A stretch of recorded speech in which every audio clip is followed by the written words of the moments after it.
The announcement echoed through the airport terminal, a routine boarding call that should have meant nothing until it didn't.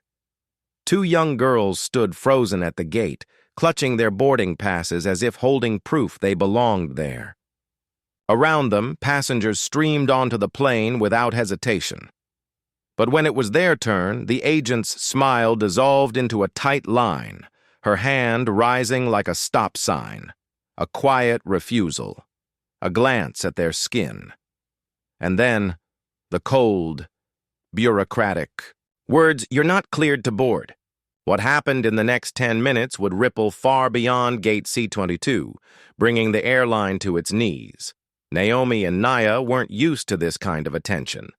At 16, they were inseparable, not just as twins, but as each other's safe place in the world.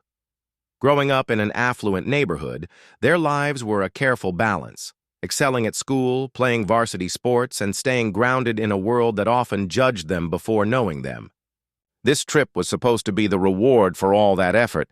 They had been planning it for months, an overseas academic program that promised to open doors to future scholarships.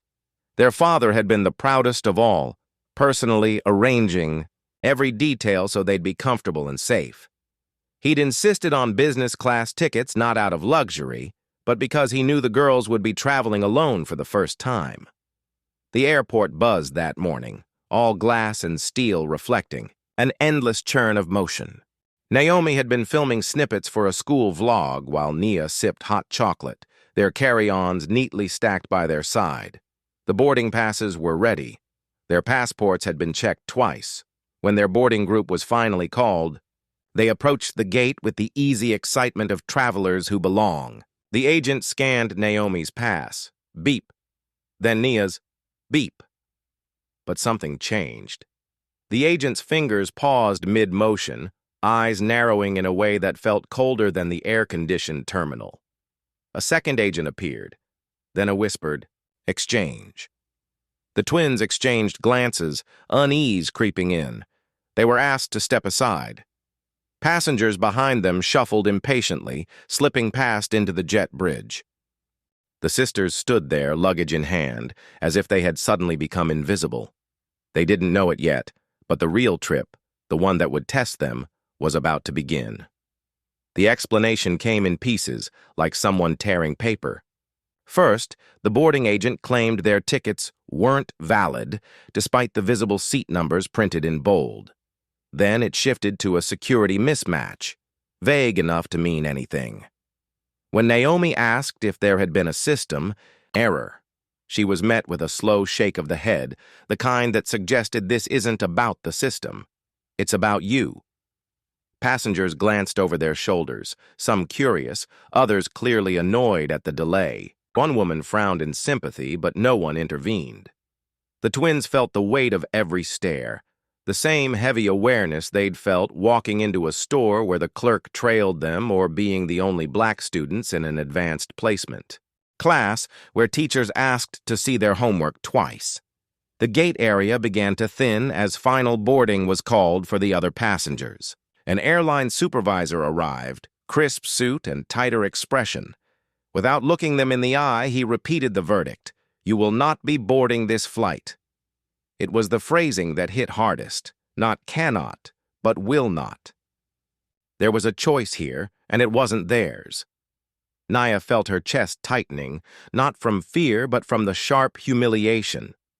"Is this because of how we look?" she wanted to ask, but the lump in her throat made the words impossible. Naomi tried again, politely requesting an explanation in writing. The supervisor refused, gesturing toward the seating area as if dismissing them from his courtroom.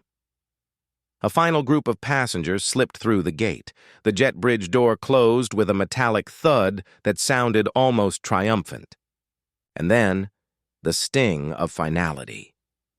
The plane pushed back from the gate without them. The silence that followed was thick, broken only by the hum of an industrial cleaner down the hall. The girls sat on the molded plastic seats, their tickets still, warm from their palms. The unfairness sat like a stone in Naomi's stomach. It was Nia who broke the silence. Her voice was steady, almost too steady. "Call Dad." Their father wasn't just any business traveler or doting parent. He was the CEO of one of the largest logistics companies in the country. The airline they were trying to board was a partner to his corporation, their operations intertwined. The man who had built a career negotiating with presidents and global suppliers was about to receive the most personal business call of his life. Naomi hesitated, thumb hovering over the call button. It felt like crossing a line, dragging her father into something that might explode. But as she looked at her sister's clenched fists and tear-brimmed eyes, she pressed it. 3 rings. Then his calm, deep voice answered. She didn't need to explain much. His tone shifted instantly from casual to razor-sharp. "Stay where you are," he said. The next 30 minutes unfolded like a silent storm. The twins sat in the same hard chairs, watching the gate agents exchange uneasy glances. Phone calls were made. Whispered conversations turned into short, urgent movements. Somewhere far above their heads, in an office they'd never see, their father was speaking to people who could make things happen or stop them entirely. His voice, they knew, could change shipping routes, cancel freight contracts, or halt entire schedules. 15 minutes later, the gate's display screen flickered. The next flight scheduled for that gate vanished from the board. The chatter on the radio was clipped and tense. An airport operations manager appeared, flanked by 2 senior airline executives in tailored suits. The supervisor who had denied. Them boarding suddenly looked pale. He avoided eye contact altogether, busying himself with paperwork that no longer mattered. Naomi and Nia were escorted, not to another gate, not to a rebooked flight, but into a quiet conference room.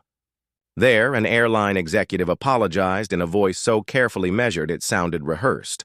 They were offered an upgrade, a future travel voucher, and an unfortunate misunderstanding, as the official phrasing. But outside that conference room, the dominoes had already fallen. Within hours, their father had suspended all cargo contracts with the airline, worth millions. Regional media was already calling the company for a statement. The girls didn't feel vindicated.